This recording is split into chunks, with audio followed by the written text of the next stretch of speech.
Bucky Brooks, my colleague from the NFL Media Group, pointed out that, when the trade hit for the Niners and the Dolphins, it was during Zach Wilson's pro day.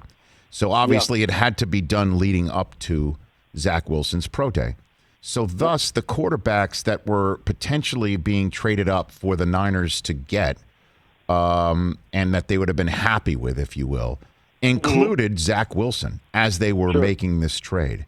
So if, there's no magic number, we've been saying the 3 quarterbacks that the Niners were willing to go get and trade up to, and while they would do this evaluation to make sure, as you pointed out earlier in this conversation, that the tape grinding would come to a consensus eventually, and has to anyway, that Zach Wilson was in that mix, and maybe Mac Jones never was.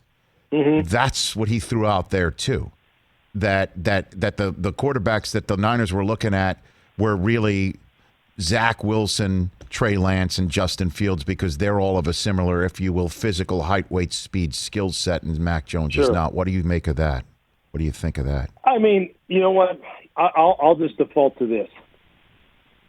Adam Schefter, who we know is sometimes you think Adam's actually sitting in some of these meetings.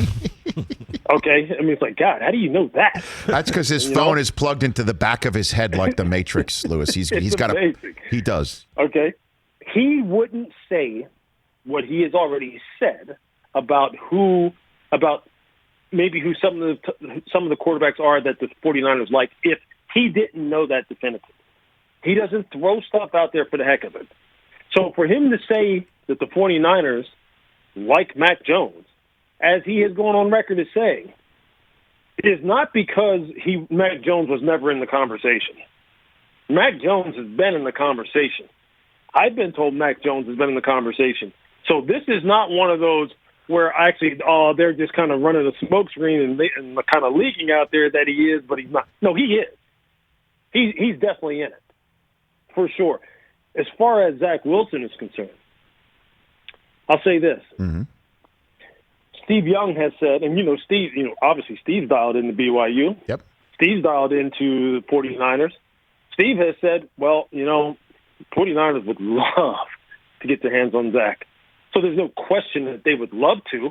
Who knows? Maybe the Jets, for some reason or another, which I can't foresee, don't pick Zach. Oh, please. Wouldn't that make it a pretty fun night next Thursday No, night? It would not, Lewis. Yes, it would. No, it would not. And the host sitting next to you would agree. That host sitting next to you know what? That's true, too. He'd probably pass out. We'd have to get somebody else to go. I might have to slide over in that chair, and then all hell would break loose. I think Reese Davis would have to host all 3 shows at that point. That's true, too. He better be ready. True, too. But you know what?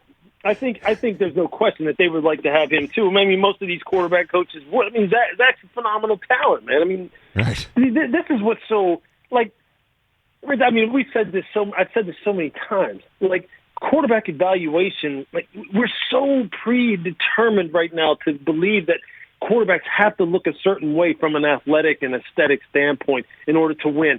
But, man, I mean, let's go back 10, 15, let's just go back from this year and just work backwards 10 to 15 years. And when we start playing the games and you start hosting shows on Sunday mornings and talking about games, what is the keys that we always kind of revert back to as far as how a team is going to win or not lose? What do we talk about? Situational football, turnovers, not throwing interceptions, making smart decisions. We don't say, well, this guy has to make this off-schedule 50-yard throw, sidearm, body parallel like Patrick Mahomes in the Super Bowl. We don't talk about that. Right. And yet, at this time of year, we're just like drunk with the height, weight, and speed measurables. I mean, just absolutely intoxicated on our behinds talking about it. And we know then when we get back to the 11-on-11, there's just certain things that in the NFL over time have always determined the outcome of games and always will.